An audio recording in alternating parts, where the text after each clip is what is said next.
ഇതൊക്കെയാണ് എൻ്റെ കയ്യിലുള്ള വളരെ കുറച്ച് കാസ്റ്റ് ആൻഡ് കളക്ഷൻ എന്ന് പറയുന്നത്. പിന്നെ ഇതൊന്നും കൂടാതെ ഒരു വലിയൊരു കടായി ഞാൻ ഓൺലൈനിൽ വരുത്തിയിട്ടുണ്ട്. പക്ഷെ അത് ഭയങ്കര ഹെവി ആയതുകൊണ്ട് തന്നെ ഞാനത് എടുത്തുകൊണ്ട് ഇവിടെ വന്നിട്ടില്ല. പിന്നെ ഇത് ഓരോന്നായിട്ട് ഞാൻ നിങ്ങൾക്ക് പരിചയപ്പെടുത്തി തരാം കേട്ടോ. ഇതാണ് എൻ്റെ കാസ്റ്റ് അയൺ കളക്ഷൻ. ഇത് ഒരുപാട് കളക്ഷൻസ് ഒന്നും ഇല്ല.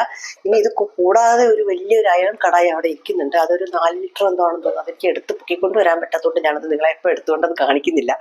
അത് ഞാൻ ഓൺലൈനിൽ വരുത്തിയതാണ്. മിയർ ബ്രാൻഡ് ആണെന്ന് തോന്നുന്നു. ഇത് ഒരു നല്ല അടിപൊളി ദോശക്കല്ലാണ്. ഇത് മിയർ ബ്രാൻഡിൻ്റെ ആണ്. തീരെ non stick, natural non stick ആണ്. ഇത് ശരിക്കും പറഞ്ഞാൽ കാസ്റ്റ് അയൺ ആയതുകൊണ്ട് തന്നെ നല്ല നാച്ചുറൽ നോൺ സ്റ്റിക്ക് ആണ്. പിന്നെ ദോശ ചപ്പാത്തി ചുടുന്നതിൻ്റെ ഇടയിൽ തന്നെ നമുക്കിതിൽ ദോശ ചുട്ടാൽ പോലും ഇതിലൊന്നും പറ്റിപ്പിടിക്കുന്നില്ല. പിന്നെ ഇതൊരു സാധാരണ അപ്പച്ചട്ടി തന്നെയാണ്, കാസ്റ്റ് അയൺ തന്നെയാണ്. ഇത് വളരെ വില കുറഞ്ഞാണ്.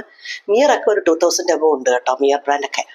ഇത് അങ്ങനെയൊന്നുമില്ല. ഇതൊരു ഇവിടുത്തെ ഷോപ്പിൽ നിന്ന് വാങ്ങിച്ചതാണ്. ഞാൻ ഏതൊരു ഷോപ്പിൽ നിന്ന് വാങ്ങിച്ചതാണ്. ഇതിനൊരു 300-400 ആ ഒരു റേഞ്ചേ ഉള്ളൂ. അപ്പം തീരെ അപ്പം ഇതിൽ ഒട്ടിപ്പിടിക്കില്ല. നല്ല അടിപൊളിയായിട്ട് അപ്പം ഉണ്ടാക്കാൻ പറ്റും.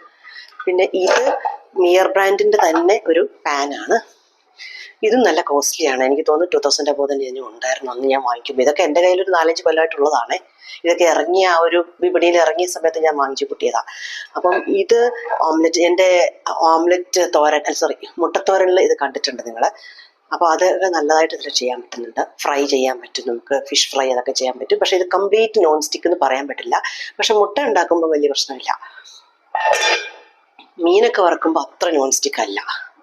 പിന്നെ ഇതൊരു ഓംലെറ്റ് പാനാണ്. ഇത് പല സൈസിൽ അവൈലബിൾ ആണ്. ഇത് ഇവിടുത്തെ ഒരു ഷോപ്പിൽ നിന്ന് ഞാൻ വാങ്ങിച്ചതാണ്. ഇതും വലിയ റേറ്റ് ഇല്ലാത്ത സംഭവമാണ്. ഒരു 500 ആ റേഞ്ചൊക്കെ ആണെന്ന് എനിക്ക് തോന്നുന്നു. ഇത് അടിപൊളിയായിട്ട് ഇതിൽ ഓംലെറ്റ് ഉണ്ടാക്കാൻ പറ്റും. നല്ല കറക്റ്റ് റൗണ്ട് ഷേപ്പിലുണ്ടായി വരും. നല്ല ഫ്ലഫി ആയിട്ട് ഓംലെറ്റ് വരും ഇതിനകത്ത്. ഇതൊക്കെ ഓൺലൈനിൽ അവൈലബിൾ ആണ്. പിന്നെ ഇതാണ് വിനോദ് ബ്രാൻഡിൻ്റെ ഒരു ദോശ തവ. ഇതും നല്ല തവ തന്നെയാണ്. പക്ഷെ മിയറിൻ്റെ അത്രയും എനിക്ക് ഇഷ്ടപ്പെട്ടിട്ടില്ല. ഇത് കുറച്ച് വലിപ്പമുണ്ട്. നെയ്റോസ്റ്റൊക്കെ ചൂടാൻ വേണ്ടിയിട്ട് ഇത് യൂസ് ചെയ്യാമെന്ന് മാത്രമേ ഉള്ളൂ. നല്ലത് തന്നെയാണ്. പക്ഷേ ഇതെല്ലാത്തിൻ്റെയും പ്രശ്നം എന്ന് വെച്ച് കഴിഞ്ഞാൽ എല്ലാം ഓരോ യൂസ് കഴിയുമ്പോഴും നന്നായിട്ട് സോപ്പ് അധികം ഇടേണ്ട ആവശ്യമില്ല. കാരണം ഇതിലൊന്നും അങ്ങനെ സ്റ്റിക്ക് ആവുന്നില്ല. അപ്പം നന്നായിട്ട് കഴുകി ഉണക്കി ഞാൻ അടുപ്പിൽ വെച്ച് ഞാൻ ചെറുതായിട്ടൊന്ന് ചൂടാക്കി ജസ്റ്റ് എണ്ണ തടവി വെക്കും. അത് കുറേ വർഷങ്ങളോളം അങ്ങനെ ചെയ്തു. ഇപ്പം ഞാൻ അങ്ങനെ എണ്ണ തടവി വെക്കാറില്ല.